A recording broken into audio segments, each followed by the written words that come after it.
Right now on News Channel 6 at 5, safety concerns at a local park. Why some people at Odell Week say they don't feel as safe as they used to. Plus, expanding access to birth certificates in South Carolina. Lawmakers considering a bill that would make it an easier process for some people. And an update on a road project in Columbia County. A timeline on the flowing wells work as Your News at 5 starts now. Live from Television Park, this is Wjbf News Channel 6 at 5. Welcome back, everyone. I'm Jenny Montgomery. I'm Brad Means. Thanks for joining us. Road construction on flowing wells has been going on for nearly 3 years now, and there's still more to do. Kyle Titus, the director of engineering in Columbia County, says there are several reasons the project has taken so much time. He says a lot of the holdup now is due to labor shortages and supply chain issues caused by the pandemic.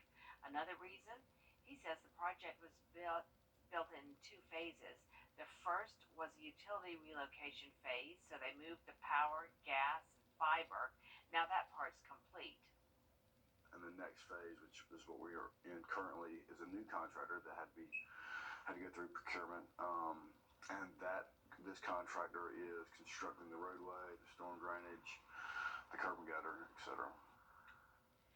The good news for the people who live on flowing wells is that there is a light at the end of the tunnel. Titus says he hopes the project will be finished by the fall of this year.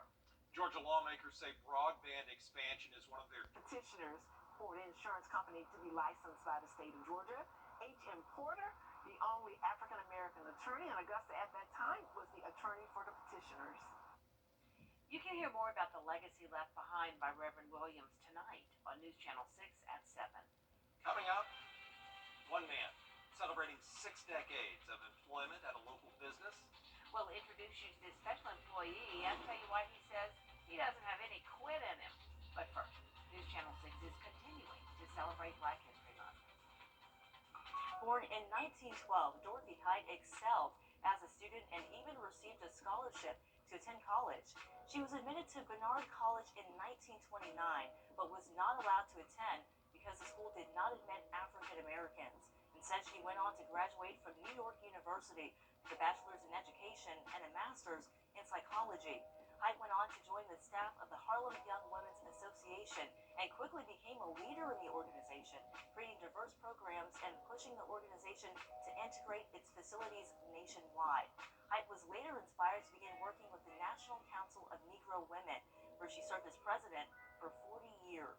During that time, she focused on ending the lynching of African Americans and restructuring the criminal justice system. The prominence Height gained in the civil rights movement led to her often being called on to give advice on political issues by the likes of Eleanor Roosevelt, Dwight Eisenhower, and Lyndon Johnson. And in 1963, Height helped to organize the March on Washington for Jobs and Freedom. Height went on to receive an estimated 24 honorary degrees.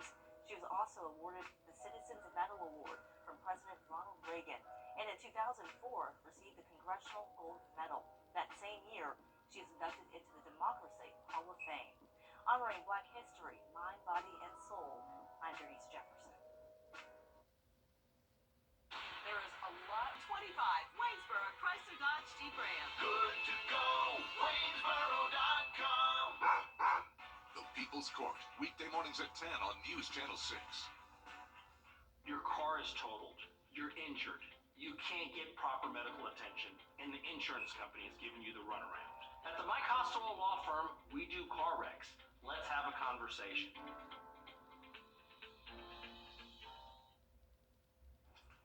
Busby's Heating and Air is celebrating a man's 65-year career. That's the longest career anyone has had with the company. News Channel 6's Mary Calkins has his story. His name is W.E. Eubanks. W.E. stands for William Ezra, but W.E.'s co-workers say his initials could just as easily stand for work ethic. When you go into something, you're going to learn every day. So learn all you can and do what you can to advance yourself. W.E. has been a dedicated employee of Busby's Heating and Air for 65 years. He started with Busby's back in 1958. W.E. came the year before I was born. So he has known me since I have been alive, my entire life.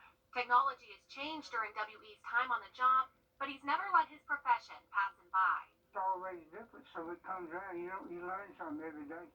It's not like you've done this forever and you think, well, I ain't gonna learn nothing else. You do learn.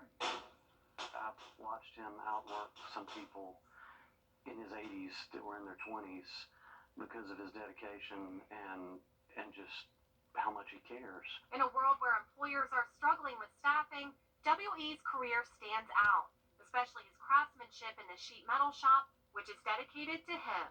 Anything that you can imagine, if it can be made out of sheet metal, WE can make it. Once he's ready to retire, he says he'll take his hobby with him. I know I will. Sure. I think about it while I'm at home. A career 6.5 decades in the making, and a team who says they all look up to him. If you didn't like where you're working, you would have stayed there. In Augusta, Mary Calkins, WJBF News Channel 6. Augusta Mayor Hardy Davis Jr. proclaimed February 1st, 2022, William Ezra Eubanks Day in recognition of his 65-year career. Well deserved. Congratulations to you, sir. Coming up, our Chief Meteorologist Tim Miller with a